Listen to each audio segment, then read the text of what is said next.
Empezaste que afortunadamente hasta este momento era poco conocido y o pouco que se conoceu se intentou manipular, entonces eso nos levou a muchos anos de traballo e incluso a pasar un período de oscuridade durante moitos anos porque son bocados de apetecibles estas cousas cando se trata dun proceso de recuperación, que é outra cousa que hai que entender.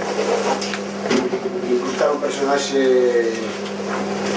ou unha manifestación antropolóxico nunha sociedade actual de outra sociedade hai que ter moito cuidado.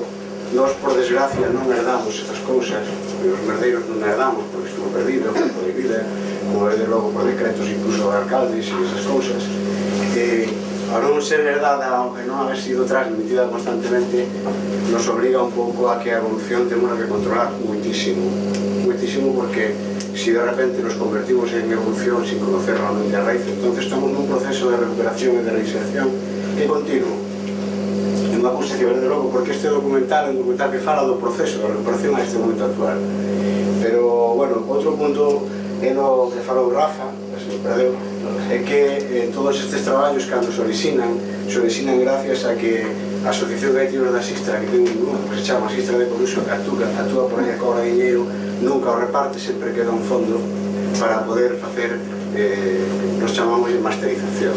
Nós temos cantidad de bebés que non hai maneira de producirlo, e temos o último traballo que ten certa consonancia co último vídeo. O último traballo que presentamos o que é sobre a treboada galega, eses bombos grandes que se tocan no Baixo Miño, e ten que ver un pouco tamén unha comparativa musical e a expresión masiva dos bombos grandes.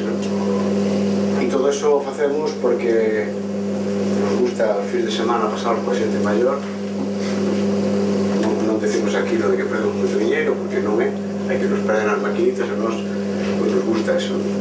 Entonces, damos unha serie de másters que ganamos con ese dinheiro, o dinheiro que nos intentamos, todo aquel dinheiro que ganamos actuando, e se non hai subvencións, porque non pensamos nós que a subvención sea a vía para estas cousas. Isto, se depende da subvención, eu creo que non funcionaría nunca, porque se acaba a subvención, ou non hai dinheiro, o apoderan ver certos organismos que non teñen que ser. Isto ten que subir como sempre, e é un speech, pero sale da clase baixa, sale dos galegos, igual co idioma, e hai que manterlo como tal, e hai que pelear por ele. E dito isto, ahora vamos a empezar a decir o que é un verdadeiro un poquinho para que entendades. Ese personaxe que está aí é a último planteamento que temos sobre ele. Vamos a empezar a falar deso, porque ese traxe que vedes aí, tal como está, bueno, está vestido moi ben. O único que hai é que non é que a escoba, por exemplo, esa vasoira que hai aí normalmente se leva enganchada aquí, ou se leva unha ristra de cebollas, unha ristra de allos, porque é un elemento moi importante que sería realmente isto. É un comportamento, por exemplo, as brezas me tiraban hacia as mozas, en un momento de cadera e pegaban a nave a mozas. Estamos falando de moito antes da República. Vístense, como vedes, é moi similar ao traxe tradicional labrego, porque ten a súa consonancia. É un personaxe urbano, que é outra das características que é moi difícil no mundo urbano conservar estas cousas, sobre todo na época na que se viviu. Xa falaremos desa época cultureta que se viviu en aqueles años. E, sin embargo, o que está detrás non é un labrego, é un mariñeiro, que ven un pouco a esa transgresión, ese intercambio de identidades, que probablemente era que falábamos dos señores dos impuestos. Eu non entendo de cigarrós, pero a mí tirame máis a que sean os impuestos, porque o señor salería. Pero que o povo, cando tiña esa libertad de expresarse en contra desa persona, se a calle tiñan manía, ou tiñan tirria, realmente facían, por cuanto exageraban todo, non? Incluso pegaban máis, o mellor tipo de imposto non pegaba con eso, pagaba con outro, non? Aquí vai a pasar o mismo, un personaxe que surde exactamente da loita antropolóxica que sempre se deu por nos en Galicia entre o labrego, a vida do labrego e a vida do mariñeiro. Non estou pedindo independencia por aquí, non? Para terminar co traxe, é un traxe. Que fan realmente un mariñeiro? O que vai utilizar é un traxe en época de entroido para criticar o seu maior, non sei se enemigo, pero quizá envidiado, non? Que é un envidia tamén común, que tamén se dá, non? O único que hai aí moderno, por así decirlo, é a carota. E a carota ten un proceso moi complicado, porque non había unha carota definida, según as descripcións, temos que falar normalmente de descripcións de Vicente Risco, de Xaquín Lorenzo no seu momento, e logo moito traballo de transmisión oral, que é a nosa gran pasión. E neste traballo temos que decir que atopamos moi pouco informante e afortunadamente encontramos, como era un personaxe da urbe, bastantes referencias de hemeroteca, ben interpretadas, significan algo. Pois a carota foi aquelo, decir, tenemos que buscar algo como proceso de inserción, está diseñada e traballada por Pancho La Peña, e ao final, como se trataba de buscar algún elemento, que ao principio era surdir coa idea de buscar un símbolo ou algo que le dera imaxe, non? Para dar a conocer o personaxe, porque realmente isto, como as orquestas, aquí o símbolo é o vocalista, ou a vocalista, e iso foi así tamén. Aquí tamén, de todos estes lados, o máis significativo sempre é a carota, non? Entón, se fixo un estudio, creo que bastante acertado, dentro das premisas de que eran as cores, as formas típicas máis que máis se repetían dentro do entroido galego, os bigotes. A única consonancia que sabemos que as carotas normalmente cada un, a pesar de que as compara en Capón Barciela, que era onde se compraban as carotas, o que facían os fichos era poñer as máis feas posibles. Entón, había unha certa libertade, non? O de usar polainas, non, naquela zona usarían un tipo de polainas de coiro, senón hai os lejes, que son as que non cubren o empeine, sino o pasador. Pero bueno, pues enseñarei unhas fotos realmente onde sacamos esta historia. Entón, para que tendades o proceso e logo entramos directamente, o proceso empezámoslo a raíz do traballo que nos fixemos xa no ano 95, cando recuperamos unha gamela coruxeira tamén e montamos a Federación para a Cultura Galega, outros colectivos, a cultura marítima, e a estudiar as costumbres, o ámbito social dos mariñeiros, dos nosos mariñeiros de Coruxo, pois nos conta que algúns vellos nos falaban de xente de Buzas e do Berbés, que eran os merdeiros. Paralelamente, pois, surdiu esa... O estudiar o aspecto social de un mariñeiro contra a posición do labrego, pois non surdiu isto, no outro lado de Vigo, non? Curiosamente, digo, porque o primeiro informante que tuve nese tipo de historia foi o meu propio avó. O meu avó era originario de Cangas, pero, bueno, era ferreiro, os pais eran ferreiros en Buzas, sin el cable, porque en Buzas tamén aparecía algo desto.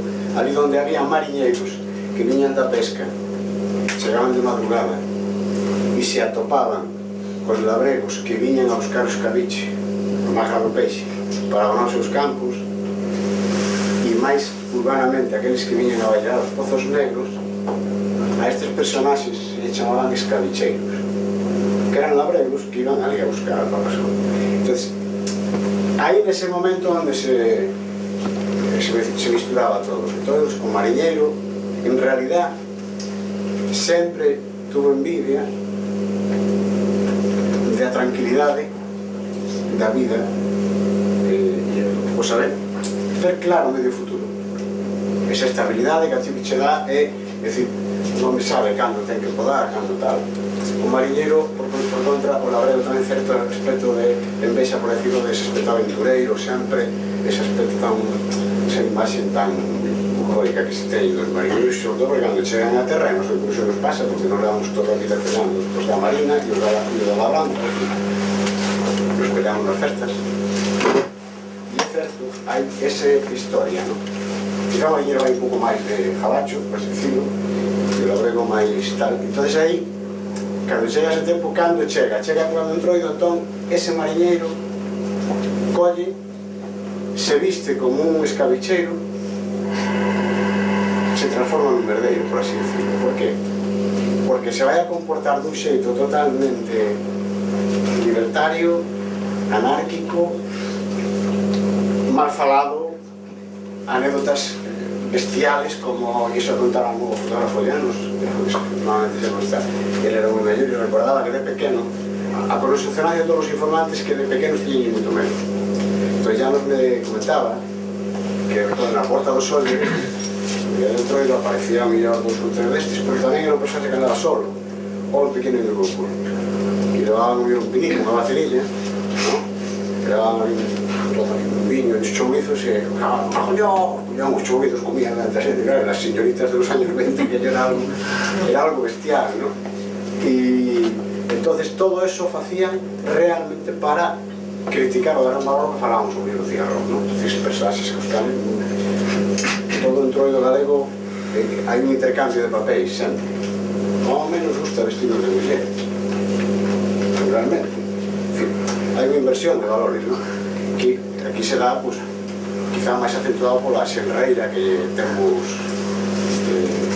uns os outros, ¿no? Entón, chegado ese momento é cando se mistura todo. Que ocurre? Que pasou? Que é un momento que dice todo o mundo, porque cando aparece? Cando aparece non o sabemos. Cando desaparece, sí. E desaparece con estas cousas, non porque no aspecto máis urbano, ainda que podamos decir que cando isto sube no Berbés, a zona mariñeira probablemente non se tiña idea de concepto de urbe, pero sí, na época na que máis se desenrolou, que máis repercusión tuvo, porque tamén canto máis aspecto urbano, máis proyección mediática tiña, pues así, non? Entón, pasa que estes, por exemplo, levan a camisa de fora, cando normalmente ser un descamisado non estaba mal visto, levaban o chaleco e a faixa por fora. E por que levaban aquí a vasoira, os allos e tal, a parte del elemento fustigador, era porque os escabicheiros, para poder traballar de noite, levaban o farol pendurado aquí. Entonces traballaban e eles veñan, pois veñan. Que levaban na parte de atrás dos chalecos, que sí que hai unha simbología demostrada, e a demostran os grandes etnógrafos e antropólogos galegos, os históricos, falan moito dos elementos cromatónicos ou os propios animales que son os que ti crías e os que ti comes, os porcos, as galiñas, a media lúa. Non é xocar a os gaiteiros que llevamos un cruceiro, unha vieira e un Pokémon, por así decir, non é poñer calquer cousa.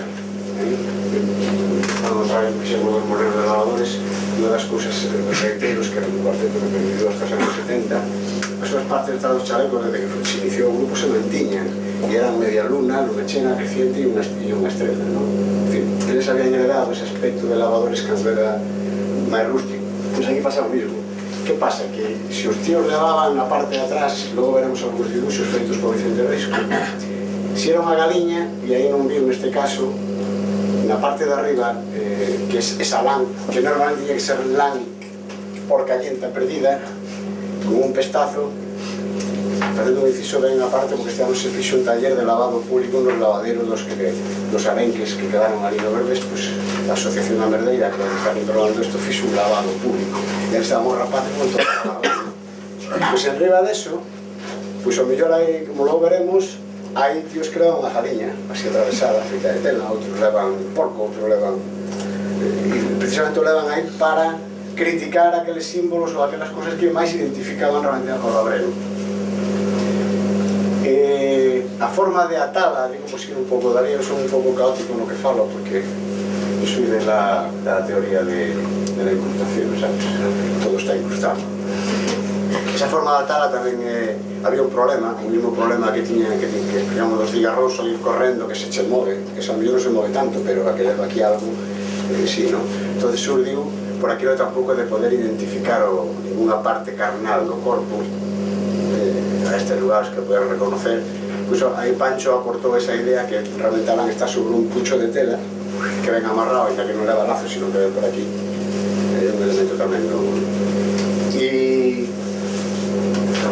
Sí, bueno, xa sei que de fallos caminos, pero no, a mí últimamente non me toca máis que ver algo, mancho. A mí me dio el... Pois todo isto me meto un pouco en el para que entendas que seguimos no proceso de recuperación, porque cando a raíz daquel encontro de embarcacións que fixéramos en Coruxo, o segundo encontro de embarcacións tradicionais que fixéramos no ano 95, a raíz de aí empecé a estudiar o Paseo Asia, me parece que foi sobre o ano 98, por aí. Eu consegui unha subvención da Consellería de Cultura do Concello de Vigo, pero claro, tuve uns problemas porque non entenden que a veces os proxectos de subvencións hai que fazer por fases. Si tú a mí, si me subvencionas unha fase. Entón, a fase que subvencionou é a fase en realidad de traballo de campo. Pero claro, cando ti plasmas ese traballo nunha memoria, de repente, pois a concelleira dice espectacular. Canto dinero me falta así, Digo, momento, pero dinero para qué? Bueno, haces una comparsa con 20 o 30 vais delante el sábado en el desfile de las comparsitas de Madrid. No, mija, no. Me parece que no me entiendes nada. Todo lo negué radicalmente a segunda fase da subvención. Dixen isto hai que enfriarlo. E se enfriou hasta que apareceu realmente quen tiña ganas de facer. Estamos a falar dos épocas sobre iso venir a revolta do Cascobello, que se non apoiaba como veciños do Cascobello. Depois decidiron tirar adiante. Eu entreguei un traballo de todo o que tive de investigación, que surgiu ese pequeno libreto que surgiu a base de que os comerciantes ali, os bares, non puseron a súa parte e tal. Tampouco se quixo facer unha gran parafernalia, porque se trataba un pouco de que hai que poñer a andar isto. Os primeiros anos foron de auténtico casi linchen aos rapaces, pero se faban muchísimo. Despois, por se algún día interesa, están aí o libro sobre a historia do Merdeiro da Creación, está disponible para que queira adquirir na asociación deles, que tamén está o noso anuario da nosa asociación, que tamén para que escrituras. Bien, pues visto esto... publicitario. Sí, si que ahora voy a... No, porque ahora lo dices, digo, non me vais a escutar, pero ustedes, que non... Eso era un dos pasos que facía falta, é dicir, non calquera vai chegar ali, claro que é moi divertido escuntarte pejarallar a xente, pero claro, outra cosa que na comisaría como que algún, pero bueno, se trataría de que aquel, estamos falando de eso, que nós non temos esa herencia, pero aquel que se pete aí debaixo realmente é un componente no entroido que é esa danza, non é bailar gallego, hai que buscar o trance, e iso que sí te sente trance, e esos tíos que dan voltas aí un mogollón sin ter trance, porque realmente se transforman. E ti escupadas escutar un documental a rapaces moi novos, decir, que eu poño así a chisma e son outro. E entón entramos nos términos realmente da interpretación dun entroido. O entroido é un entroido para mí, é unha manifestación moi libertaria e sobre todo porque, primeiro, o entroido é igualitario, igual a todo o mundo.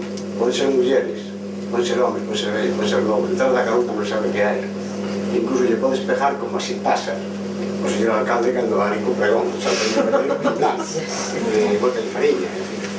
Chegou un punto en que ahora vamos a explicar como está a punto de actuar, porque xa se permiten certas cousas, pero tamén ten moita connotación desa... non hai unha lei escrita en todo, pero sí que hai unha lei en todo o mundo que permite isto. Toda a xente o entende. Cando eu vou a visitarte a ti, ou vou a calquer lado, que non nos pasa nada, desgraciadamente, eu sei o que vou. Eu sei que podo dar un pergallazo. Sei que me podes tirar as fariñas, porque non vou a ir de abrigo de visión de taconillo, porque sei que deran 8 por maio. Claro, pero iso quero decir que ao final hai unha lei que a ti che permite, a ti non, perdón, a Figarrón, lle permite eso, e o que vai ali sabe que ten que permitir eso, e non hai outro tipo de justicia. Ese é a lei, acaba un troito, non? Tamén sabemos os que van, como falamos tomando café, aqueles que aprovechan a circunstancia para o que? Para pasarlo ben e desmadrar. Bien, pero é unha súa consonancia, é dicir, é unha cousa que hai que cuidar moito. E nos cuidamos moito no aspecto de que isto é novo e temos que amarrarlo moito, non? Pero todo isto, como eu entendo que todo isto ao final ten unha...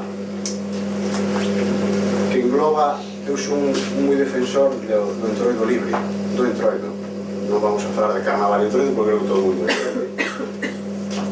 Eu sou o único que aporto sempre onde vou, e que eu creo que en Galicia temos unha gran eiva antropolóxica e etnográfica que é redefinir o que temos que definir. É dicir, que estamos utilizando calificativos para calquer cousa.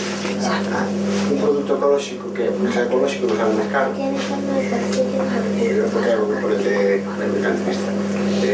Outro exemplo, cando utilizas a palabra entroido, para min é inconcebible ver un cartel que ponga Entroido 2012. El sábado actuarán las orquestas.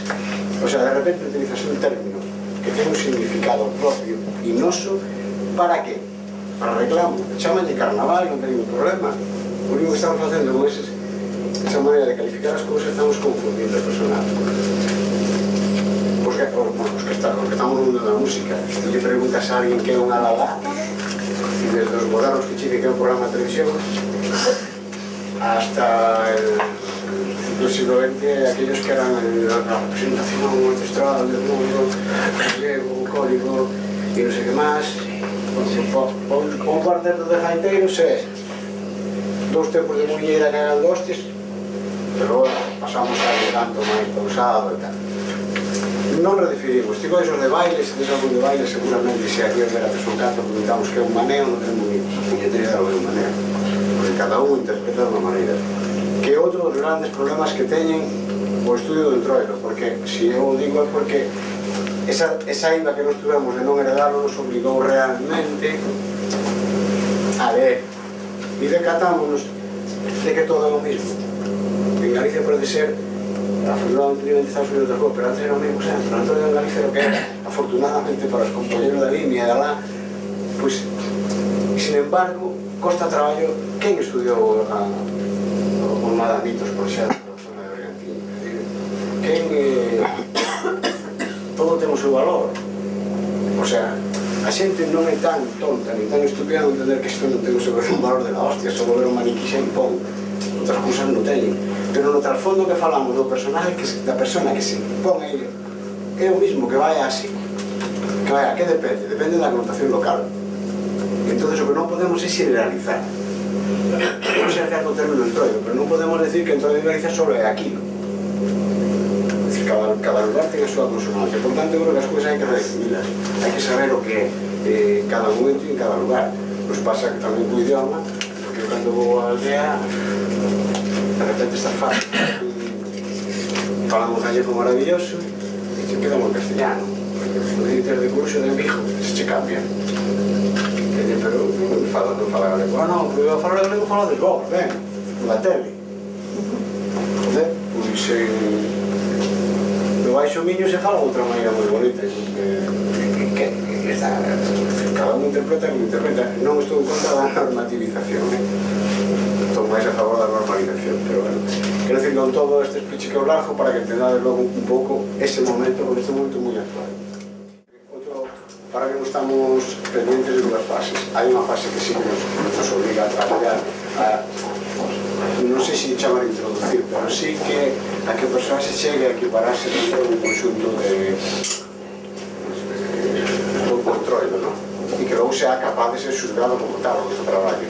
E segundo, que estamos xa a fallar, non sei, empecé con a asociación quería unha unidade didáctica, pero como non son de unidade didáctica, sino de proxectos didácticos, se está traballando nelo, pero non encaminhado tanto a este concepto de escola, sino para calquera que é didáctico a enseñar e a xente que a persona sabe que se lle respete, pues así como tal, que é unha cousa que ellos ten. Veredes no vídeo, os primeiros anos, os primeiros verdadeiros que salieron, non pasaron ben, e manifestan eso, non hai, como ti tamén, eu a eles critico, porque ti tamén vas a provocar, tamén tens que recibir, é dicir, as cousas como son. Pero claro, eles dicen, joder, tamén se vas en non tal, estamos falando de xente xoven que para facer o traxe non é que se andrase caro, pero teño que para todos eles, non? E estamos ahora mismo nesa fase e o objetivo final realmente é que chegue un momento que isto vai, básicamente vai a volver a caer no baixo, todo cae, pero que falamos antes, que calquer veciño do Berbés ou calquera de nós, pues este ano vuelve perdido. E cando vas perdido libremente por onde queres, no día que queres ti, que realmente le reconozcan que tal. Luego chuques, bueno, pues chupamos, pero bueno, recordo que tamén como unha morte está documentada, unha morte nos primeiros, non sei que ano foi, pero los primeros años del siglo XXI con un guardia, porque claro, cuando yo fui con el guardia llevaba sables y lo gatilló. En fin, bueno, esas cosas de la falta de orden, mucho había un bando que... esas cosas, ¿no? Y nada más, agradecemos esta posibilidad y por esta calidad.